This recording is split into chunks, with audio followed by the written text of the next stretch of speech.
Hai guys, selamat datang di Best M2 Channel. Semoga kalian selalu dirahmati Allah, amin amin ya robbal alamin.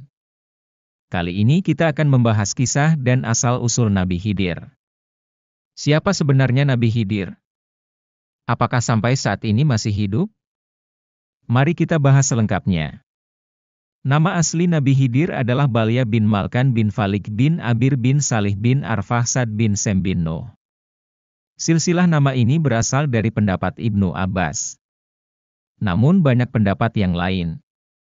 Diceritakan, Nabi Khidir dilahirkan di sebuah gua. Ibunya memberikan susu segar kambing setiap hari ketika Khidir masih bayi. Kemudian, Khidir diambil anak oleh seorang penggembala dan dididik sampai menginjak dewasa. Dia tumbuh menjadi anak cerdas dalam hal tulis dan membaca syuhuf, atau lembaran-lembaran yang diturunkan kepada Nabi Ibrahim. Pada dasarnya nama Nabi Khidir adalah sebuah gelar. Khidir berasal dari kata al-Khidrir yang artinya adalah seseorang yang hijau. Ini berdasarkan suatu riwayat yang diterima dari Abu Sa'idi Muhammad bin Abdillah bin Hamdun, dari Muhammad bin Yahya, Abdurrahman bin Bashar dan Ahmad bin Yusuf. Keduanya berkata, Abdullah bin Hamid al-Warak, dari Maki bin Abdan, dari Abu al-Azhar, dari Abdur Razak, dari Muammar, dari Wahab bin Munabbih, dari Abu Hurairah telah memberitahukan kepada kami bahwa Rasulullah pernah bersabda, ia dinamai Khidir karena ia duduk dengan memakai pakaian dari bulu unta berwarna putih di mana jika kain itu bergoyang maka di bawahnya akan tampak berwarna hijau. Seperti halnya kisah Nabi Khidir, mukjizat yang diyakini Allah berikan kepadanya adalah mengubah tanah gersang menjadi hijau, alias subur. Berawal dari kisahnya yang setiap kali ia duduk di atas kayu ataupun tanah gersang berubah menjadi tempat penuh rumput dan pohon. Jalaluddin As-Suyuti dalam tafsir Ed-Dur Al-Mansur memetik hadis yang diriwayatkan oleh Ibnu Abbas. Hadis tersebut berbunyi, yang artinya, sesungguhnya Khidir disebut Khidir lantaran setiap beliau salat di atas hamparan kulit putih, maka hamparan itu tiba-tiba berubah menjadi hijau. Itu adalah salah satu mukjizat Nabi Khidir alaihi salam. Kisah Nabi Khidir juga disebutkan dalam berbagai hadis, termasuk sifat-sifat kenabian yang dimilikinya. Salah satu cirinya yang disebutkan dalam buku berjudul Tafsir Al-Munir Jilid 8. Disebutkan bahwa Nabi Khidir memiliki sifat penyabar, yang ditujukan ketika menghadapi penduduk desa yang enggan menerima kedatangannya. Sifat penyabar yang dimiliki Nabi Khidir ini menjadi cerminan umat Islam hingga saat ini. Nabi Khidir juga dipercaya memiliki sebuah amalan yang dilakukan secara rutin, yaitu membaca doa dan berzikir. Lalu apakah Nabi Khidir masih hidup sampai sekarang? Pada suatu ketika Raja Zulkarnain pada tahun 322 sebelum Masehi berjalan di atas bumi menuju ke tepi bumi. Istilah ke tepi bumi ini disebut orang sebelum Columbus menemukan benua Amerika pada tahun 1492. Pada saat itu anggapan orang bumi itu tidak bulat. Allah mewakilkan seorang malaikat yang bernama Rafail untuk mendampingi Raja Zulkarnain. Di tengah perjalanan mereka berbincang-bincang dan Raja Zulkarnain berkata kepada malaikat Rafail, "Wahai malaikat Rafail, ceritakanlah kepadaku tentang ibadah para malaikat di langit." Malaikat Rafail berkata, ibadah para malaikat di langit di antaranya ada yang berdiri tidak mengangkat kepalanya selama-lamanya. Ada yang sujud tidak mengangkat kepala selama-lamanya, dan ada pula yang rukuk tidak mengangkat kepala selama-lamanya. Mendengar keterangan ini Raja termenung. Dalam benaknya timbul keinginan bisa melakukan hal yang sama seperti malaikat. Niatnya hanya satu agar dapat beribadah kepada Allah. Lalu malaikat Rafail berkata, sesungguhnya Allah telah menciptakan sumber air di bumi, namanya Ainul Hayat yang artinya sumber air hidup. Maka barang siapa yang meminumnya seteguk, maka tidak akan mati sampai hari kiamat atau sehingga ia memohon kepada Allah agar supaya dimatikan. Kemudian Raja bertanya kepada malaikat Rafail, apakah kau tahu di mana tempat Ainul Hayat itu? Malaikat Rafail menjawab, bahwa sesungguhnya Ainul Hayat itu berada di bumi yang gelap. Setelah Raja mendengar keterangan dari malaikat Rafail tentang Ainul Hayat, maka Raja segera mengumpulkan alim ulama pada zaman itu. Raja bertanya kepada mereka tentang Ainul Hayat itu tetapi mereka menjawab, kita tidak tahu kabarnya. Namun ada seorang yang alim di antara mereka menjawab, sesungguhnya aku pernah membaca di dalam wasiat Nabi Adam alaihissalam, beliau berkata bahwa sesungguhnya Allah meletakkan Ainul Hayat itu di bumi yang gelap. Di manakah tempat bumi yang gelap itu? Tanya raja. Dan dijawab, yaitu di tempat keluarnya matahari. Kemudian raja bersiap-siap untuk mendatangi tempat itu, lalu raja bertanya kepada sahabatnya, kuda apa yang sangat tajam penglihatannya di waktu gelap? Sahabat menjawab, kuda betina yang perawan. Raja segera mengumpulkan 1000 ekor kuda betina yang masih perawan, lalu raja memilih di antara tentaranya yang sebanyak 6000 orang dipilih yang cendekiawan dan yang ahli mencambuk.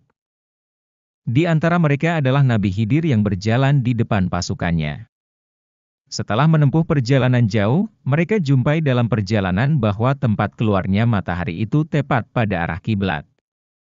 Kemudian mereka tidak berhenti menempuh perjalanan dalam waktu 12 tahun, sehingga sampai di tepi bumi yang gelap itu, ternyata gelapnya itu seperti asap, bukan seperti gelapnya waktu malam.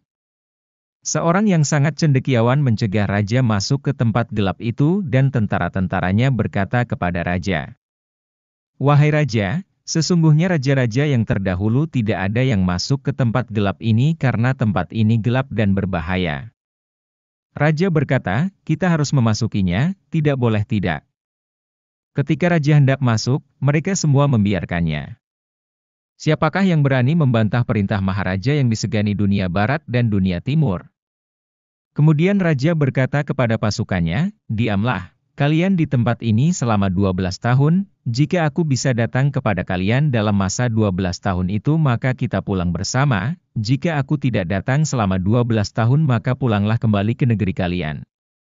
Raja berkata kepada malaikat Rifail, apabila kita melewati tempat yang gelap ini, apakah kita dapat melihat kawan-kawan kita? Tidak bisa kelihatan, jawab malaikat Rifail, akan tetapi aku memberimu sebuah mutiara, jika mutiara itu ke atas bumi maka mutiara tersebut dapat menjerit dengan suara yang keras, dengan demikian teman-teman kalian yang tersesat jalan dapat kembali kepada kalian. Raja Zulkarnain akhirnya masuk ke tempat tersebut dengan didampingi oleh Nabi Khidir. Di saat mereka berjalan, Allah memberikan wahyu kepada Nabi Khidir, bahwa sesungguhnya Ainul Hayat itu berada di sebelah kanan jurang dan Ainul Hayat itu aku khususkan untuk kamu. Setelah Nabi Khidir menerima wahyu tersebut kemudian beliau berkata kepada sahabat-sahabatnya, berhentilah kalian di tempat kalian masing-masing dan janganlah kalian meninggalkan tempat kalian sehingga aku datang kepada kalian. Lalu beliau berjalan menuju ke sebelah kanan jurang. Maka didapatilah oleh beliau sebuah Ainul Hayat yang dicarinya itu. Kemudian Nabi Khidir turun dari kudanya dan beliau langsung melepas pakaiannya dan turun ke Ainul Hayat, sumber air hidup tersebut. Beliau terus mandi dan minum sumber air hidup tersebut. Dirasakan oleh beliau airnya lebih manis dibanding madu. Setelah beliau mandi dan minum Ainul Hayat tersebut kemudian segera menemui Raja Iskandar Zulkarnain. Raja tidak pernah tahu apa yang terjadi pada Nabi Khidir yaitu pada saat Nabi Khidir melihat Ainul Hayat dan mandi. Demikianlah kisah asal mula Nabi Khidir berumur panjang. Bukti bahwa Nabi Khidir berumur panjang adalah dari adanya kisah-kisah yang menyebutkan bahwa beliau sudah ada sejak zaman Nabi Musa alaihissalam. Kisah ini bermula saat Nabi Musa alaihissalam ditanya oleh kaum Bani Israel tentang manusia yang paling alim di muka bumi. Dijawab oleh Nabi Musa, tidak ada lagi yang paling alim di muka bumi selain aku. Akibat jawaban itu, Nabi Musa ditegur Allah. Tak hanya itu, Allah juga menurunkan wahyu kepadanya, sesungguhnya, aku memiliki seorang hamba di pertemuan dua samudera yang lebih alim darimu. Nabi Musa menjadi penasaran, wahai Tuhanku, bagaimana aku bisa bertemu dengannya? Allah menjelaskan, bawalah olehmu seekor ikan. Lalu simpan dalam keranjang. Di mana ikan itu menghilang, di sanalah hamba itu berada. Hamba dimaksud tak lain adalah Nabi Khidir alaihissalam. Singkatnya kisah, Nabi Musa mengambil seekor ikan lalu memasukkannya ke dalam keranjang. Setelah itu, dirinya berangkat ditemani seorang pemuda muridnya yang bernama Yusha, ibn Nun. Tibalah keduanya di sebuah batu besar. Tetapi bermaksud untuk merebahkan kepala sejenak, keduanya justru tertidur. Sementara ikan yang ada dalam keranjang mulai meronta, hingga akhirnya keluar dan terjatuh ke lautan. Kejadian ini pun diabadikan dalam Al-Quran dalam surat Al-Kahfi, lalu ikan itu melompat dan mengambil jalannya ke laut. Ketika Nabi Musa terbangun, kawannya lupa mengabarkan kepadanya tentang keberadaan ikan. Keduanya justru melanjutkan perjalanannya selama sehari semalam. Keesokan harinya, Musa baru berkata kepada muridnya, "Bawalah kemari makanan kita, sesungguhnya kita telah merasa letih karena perjalanan kita ini." Semula memang Nabi Musa seperti yang tidak mendapati rasa letih, hingga tibalah di tempat yang diperintahkan Allah dan bertanya demikian. Muridnya lantas menjawab, "Tahukah engkau tatkala kita mencari tempat berlindung di batu tadi, sesungguhnya aku lupa bercerita tentang ikan itu dan tidak ada yang melupakanku kecuali setan dan ikan itu mengambil jalannya ke laut dengan cara yang sangat aneh." Benar sekali, ikan itu mengambil jalannya di laut, sehingga Musa dan muridnya pun terheran-heran. Musa kembali berkata, "Itulah tempat yang kita cari." Akhirnya, keduanya pun kembali mengikuti jejak mereka semula. Keduanya menyusuri jejak mereka semula, hingga sampai lagi di Baru Besar. Tiba-tiba ada seorang pria yang berselimutkan sebuah kain. Musa pun mengucap salam dan dijawab oleh pria berselimut yang belakangan dikenali sebagai Khidir itu, "Bagaimana salam di tempatmu?" Musa lalu memperkenalkan diri, "Aku adalah Musa." Ditanya oleh Khidir, "Apakah Musa kaum Bani Israel?" Musa menjawab, "Benar. Aku menemuimu agar engkau mengajariku sebuah ilmu." Kemudian, Musa meminta izin untuk mendampingi dan mengikuti Khidir. Namun, keinginannya itu diragukan oleh hamba saleh itu, "Sesungguhnya kamu sekali-kali tidak akan sanggup sabar bersamaku, wahai Musa, sebab aku memiliki sebuah ilmu Allah yang telah diajarkan kepadaku, namun tidak engkau ketahui. Begitu juga engkau memiliki ilmu Allah yang telah diajarkannya kepadamu, tetapi tidak aku ketahui." Musa pun berusaha meyakinkan Khidir, "Insya Allah engkau akan mendapati aku sebagai orang yang sabar, dan aku tidak akan menentangmu dalam sesuatu urusan pun." Secara tidak langsung, Khidir menjanjikan kepada Musa bahwa kemampuannya untuk bersabar ditentukan oleh perkenan dan kehendak Allah. Tak lupa, sang hamba memberi persyaratan kepada Musa agar tidak bertanya apa-apa kepadanya sampai dirinya menjelaskan semua alasan di balik apa yang dilakukannya. "Jika engkau mengikutiku, janganlah engkau menanyakan kepadaku tentang sesuatu apapun, sampai aku sendiri menerangkannya kepadamu." Berjalanlah Nabi Musa dan Nabi Khidir menyusuri pinggiran pantai. Saat ingin menyeberangi pantai yang lain, keduanya mendapati kapal kecil yang tengah mengangkut para penumpang. Untungnya, para awak kapal telah mengenali Khidir. Singkatnya, mereka pun membawa Khidir dan Musa menuju pantai yang dituju tanpa diminta imbalan apapun. Di saat demikian, keduanya melihat seekor burung yang hinggap di pinggir kapal. Lalu sang burung meminum sedikit air laut dengan paruhnya. Khidir berbisik kepada Musa, "Demi Allah, tidaklah ilmuku dan ilmumu di sisi Allah kecuali seperti air laut yang diambil burung itu dengan paruhnya." Saat keduanya berada di dalam kapal, Nabi Musa merasa heran luar biasa karena melihat Khidir melubangi kapal tersebut dengan melepas salah satu papannya. Musa pun lupa dan ingkar akan janjinya. Dalam pikirnya, setiap kerusakan di muka bumi adalah kejahatan. Dan kejahatan lebih berat lagi karena dilakukan kepada orang-orang yang telah berbuat baik kepada dirinya. Nabi Musa lantas menanyakannya, "Mengapa engkau melubangi perahu itu yang akibatnya akan menenggelamkan penumpangnya? Sesungguhnya engkau telah berbuat satu kesalahan besar." Di sana Khidir mengingatkan Nabi Musa akan janjinya, "Bukankah aku telah berkata, sesungguhnya engkau sekali-kali tidak akan sabar bersama dengan aku?" Pertanyaan Nabi Musa yang pertama dilakukannya karena lupa, sebagaimana yang disampaikan dalam Rasulullah Shallallahu Alaihi Wasallam. Keduanya pun melanjutkan perjalanan. Namun, Nabi Musa kembali melihat keanehan yang dilakukan Khidir saat mengambil seorang anak kecil yang sedang lucu-lucunya dan aktif bermain, kemudian menidurkannya. Anak itu lalu disembelih dan kepalanya dipisahkan dari tubuhnya. Melihat hal itu, lagi-lagi Musa tak mampu bersabar. Ia kembali mengingkari janjinya.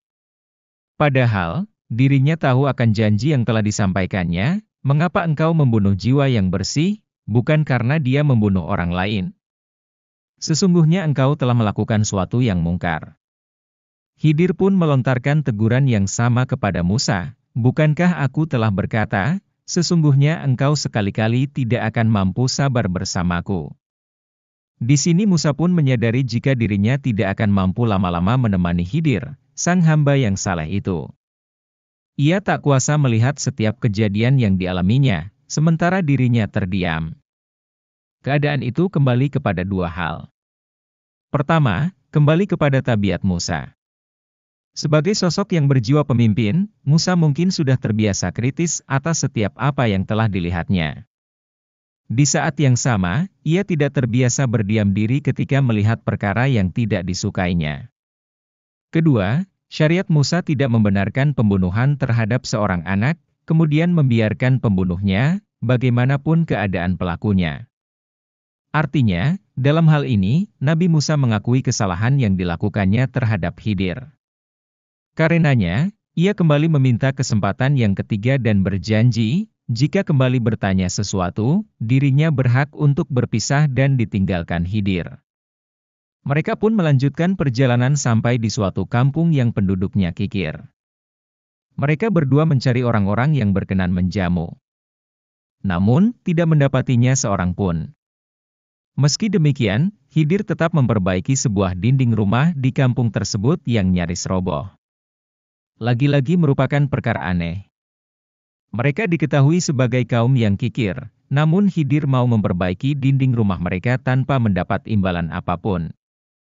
Disinilah Musa sudah memilih untuk berpisah dengan Khidir. Hal itu ditunjukkan dalam pertanyaannya tentang alasan mengapa Khidir mau memperbaiki rumah para penduduk kampung itu tanpa imbalan sedikit pun. Padahal, dari mereka tidak ada yang mau menyambut dan menjamu. Seandainya, Musa bersabar dalam mendampingi Khidir, tentu Nabi Musa akan mendapatkan banyak keajaiban dan rahasia yang dialaminya. Sayangnya, Nabi Musa memilih berpisah setelah Nabi Khidir menjelaskan rahasia di balik semua yang dilakukannya. Adapun perahu itu adalah milik orang-orang miskin yang bekerja di laut. Maka, aku bermaksud membuatnya cacat karena di hadapan mereka ada seorang raja zalim yang merampas setiap perahu yang terlihat masih bagus, jelas Nabi Khidir pada Musa. Adapun anak yang aku bunuh itu, kedua orang tuanya mukmin dan kami khawatir kalau dia akan memaksa kedua orang tuanya untuk durhaka dan berbuat kufur. Maka, kami menghendaki bahwa Tuhan mereka menggantinya dengan seorang anak lain yang lebih baik kesuciannya daripada anak itu dan lebih sayang kepada ibu bapaknya. Adapun dinding rumah itu adalah milik dua anak yatim di kota tersebut dan di bawahnya tersimpan harta milik mereka berdua, sedangkan ayah mereka orang saleh. Maka, Tuhanmu menghendaki agar keduanya mencapai usia dewasa dan mengeluarkan simpanannya itu sebagai rahmat dari Tuhanmu. Aku tidak melakukannya berdasarkan kemauanku sendiri. Itulah makna sesuatu yang engkau tidak mampu bersabar terhadapnya, pungkas Khidir. Pertemuan Nabi Musa dan Nabi Khidir ini pun diabadikan Al-Quran dalam surat Al-Kahfi mulai ayat 61 sampai ayat 82. Kisahnya diriwayatkan pula oleh Al-Bukhari dalam Kitab Al-Ilm. Lalu beliau juga pernah bertemu dengan Rasulullah Shallallahu Alaihi Wasallam dan bahkan pernah berguru ilmu fikih kepada Imam Abu Hanifah. Ada yang mengatakan bahwa setelah Nabi Muhammad menjadi Nabi dan Rasul, Nabi Khidir berubah gelar menjadi wali karena Nabi Muhammad adalah Nabi terakhir yang diturunkan ke bumi. Pendapat lain mengatakan bahwa Nabi Khidir adalah penghulu para wali karena banyak dan mungkin semua wali yang ada di bumi Nabi Khidirlah yang mendampingi dan menjadi guru dari wali tersebut. Bahkan banyak ulama di Indonesia yang sudah pernah bertemu dengan Nabi Khidir, di antaranya Syekh Khalil Bangkalan. Pada suatu ketika ada seorang pengemis yang dari hidungnya keluar ingus, datang dengan membawa anjing. Mbah Kholil Bangkalan saat itu sedang menemui tamunya sembari meminum secangkir kopi. Ketika sedang asyik mengobrol, tiba-tiba datang seorang gembel dengan pakaian yang kusut sambil menuntun seekor anjing masuk ke ruangan. Dan yang membuat heran para tamu Mbah Kholil ini, pengemis yang datang seenaknya tanpa bicara tiba-tiba ia menyeruput kopi milik Mbah Kholil Bangkalan. Bahkan kopi Mbah Kholil Bangkalan hingga hanya tersisa ampasnya saja. Dengan datangnya tamu tak diundang ini, Syekh Kholil pun tampak merubah posisi duduk, kepalanya menunduk tanpa berani menatap muka si pengemis. Beberapa tamunya justru bangkit bermaksud hendak mengusir orang aneh ini, tapi segera dicegah oleh Mbah Kholil Bangkalan dengan isyarat tangannya. Selepas pengemis itu pergi, Mbah Kholil Bangkalan membuka suara, "Siapa yang mau meminum kopi bekas tamu tadi?" ucap Mbah Kholil Bangkalan. Tentu saja tak seorang pun yang mau, karena kopi itu bekas diminum seorang pengemis dengan ingus menempel di bawah hidung. "Baiklah kalau begitu biar saya saja yang menghabiskannya," ucap Mbah Kholil Bangkalan lagi, sambil meminum sisa kopi di cangkir tadi. Semua tamu semakin terheran-heran, belum habis rasa penasaran para tamu kemudian Mbah Kholil Bangkalan menyambung kata-katanya lagi. "Tahukah sampean semua, siapa tamu tadi? Dia adalah Nabi Khidir, beliau habis mengunjungi sahabatnya seorang wali di Yaman," ucap Mbah Kholil Bangkalan. Kontan kemudian para tamu berebut sisa kopi yang tinggal di cangkirnya itu, bahkan ada yang berebut untuk mencucinya hanya sekedar untuk mengalap berkah dari Nabi Khidir alaihi salam. Selain itu Nabi Khidir juga yang akan mendampingi manusia ketika Dajjal datang ke bumi. Dalam sebuah riwayat, dikisahkan pertemuan antara Nabi Khidir alaihi salam dan Dajjal. Kisah ini diriwayatkan dari Abu Sa'id Al-Khudri radhiyallahu anhu dan ada dalam kitab kumpulan hadits Sahih Muslim. Abu Sa'id Al-Khudri berkata bahwa suatu kali Nabi Muhammad SAW menceritakan kepada para sahabat tentang suatu kisah yang panjang tentang Dajjal. Nabi SAW bercerita, Dajjal datang tapi terlarang memasuki Madinah. Karena tidak bisa masuk Madinah, Dajjal berhenti di sebuah kebun di pinggir kota. Pada hari itu, datanglah seorang laki-laki, kemudian berkata, "Aku memastikan bahwa engkau adalah Dajjal yang diceritakan Rasulullah SAW kepada kami." Dajjal kemudian berkata kepada pengikutnya, "Apa pendapat kalian tentang orang ini? Kalau kubunuh orang ini, aku bisa menghidupkannya kembali. Kalian meragukan itu?" Pengikutnya menjawab, "Tentu tidak." Lelaki itu pun dibunuh, lalu dihidupkan kembali. Setelah hidup kembali, lelaki itu berkata kepada Dajjal, "Demi Allah, sekarang aku semakin yakin bahwa engkau sesungguhnya adalah Dajjal." Dajjal kemudian hendak membunuhnya kembali tetapi tidak mampu melakukannya lagi. Abu Ishaq berkata, lelaki itu adalah Nabi Khidir alaihi salam. Hadis riwayat Muslim. Bagi seorang muslim, ada beberapa hal yang bisa dilakukan agar terlindungi dari fitnah Dajjal. Dalam berbagai hadis, disebutkan beberapa amalan yang dapat membuat seorang mukmin terhindar dari fitnah Dajjal. Pertama, memasuki salah satu haramain, Makkah atau Madinah karena Dajjal tidak akan masuk ke sana selamanya. Kedua, memasuki Masjid Al-Aqsa atau Gunung Tur.